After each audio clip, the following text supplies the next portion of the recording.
बहुत सारे लोग यूपीएससी की तैयारी कर रहे होंगे और उनके दिमाग में यहाँ पर एक क्वेश्चन होगा कि यूपीएससी का जो इंटरव्यू होता है वो कौन सी भाषा में थी।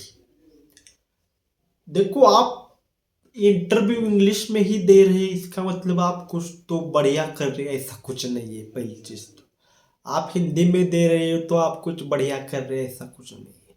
आप मराठी में दे रहे हैं, कुछ बढ़िया कर रहे हैं, ऐसा कुछ नहीं है। आप गुजराती में दे रहे हो, कुछ बढ़िया कर रहे हो, ऐसा कुछ नहीं है। आप बंगाली में दे रहे हो, कुछ बढ़िया कर रहे हो, ऐसा कुछ नहीं है। आप कन्नड़ा भाषा में दे रहे हो, कुछ बढ़िया कर रहे हो, ऐसा कुछ नहीं। आप किसी भी भाषा में इंटरव्यू दे रहे हो, इसका मतलब आप अच्छा इंटरव्यू दे रहे हो, आप बढ़िया इंटरव्यू दे रहे हो, ऐसा कुछ भी नहीं। आप किस भाषा में इंटरव्यू देते ये इम्पोर्टेंट नहीं होता। इंटरव्यू में इम्पोर्टेंट होता है कि आप अपने आप को किस तरह से रिप्रेजेंट करते हो। आपसे जो सवाल पूछे जा रहे हैं उन सवालों का आप जवाब किस तरह से देते हैं, और आपको जो जवाब नहीं आते उन सवालों को आप किस तरह से ना बोलकर निकलते हो। आपकी जो प्रेशर हैंडलिंग स्किल है ना, वो इंटरव्यू में देखी जाती है। आपका नॉलेज आपके प्रति आपका नॉलेज कितना है ये भी देखा जाता है। अगर आपसे कोई आपने हॉबी लिखी है यूपीएससी के फॉर्म में, उस हॉबी के बारे में आपको कितना पता है ये देखा जाता है। आपने किसी विषय में डिग्री हासिल की है तो उस डिग्री के बारे में आपको कितना नॉलेज है ये देखा जाता है। इंटरव्यू का मतलब सिंपल में एक लाइन में मैं बताना चाहता हूँ यहाँ पर, इंटरव्यू खुद को रिप्रेजेंट करने का एक तरीका है।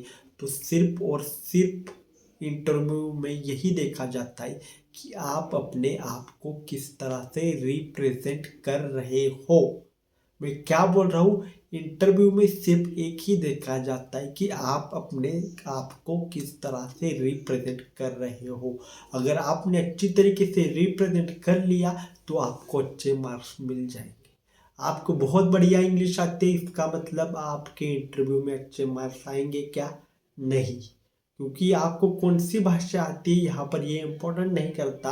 आपको इंग्लिश आती है, हिंदी आती है, कन्नड़ा आती है, गुजराती आती है, मराठी आती है, ये यहाँ पर मायने ही नहीं रखता। यहाँ पर मायने ये रखता है कि जिस भी भाषा में आप इंटरव्यू दे रहे हैं, क्या उस भाषा में आप अपने आप को अच्छी तरीके से रिप्रेजेंट कर सकते हो क्या। अगर आप महाराष्ट्र से हैं तो आप मराठी में इंटरव्यू दीजिए, कोई प्रॉब्लम नहीं। पर मराठी में आप अपने आप को अच्छी तरीके से रिप्रेजेंट कीजिए। ओके।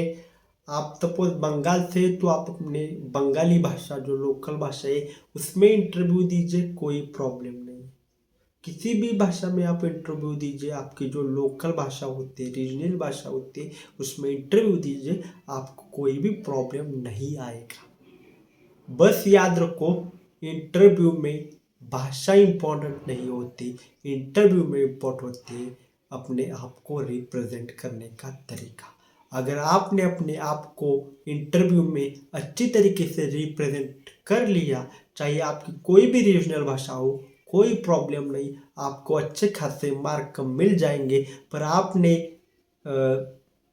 सपोज एक आपकी हिंदी भाषा है और आपने इंग्लिश चुन ली ऐसा अच्छा लगने के लिए, अगर आप इंग्लिश में अपने आप को रिप्रेजेंट कर ही नहीं पाए तो आपके मार्क कट जाएंगे।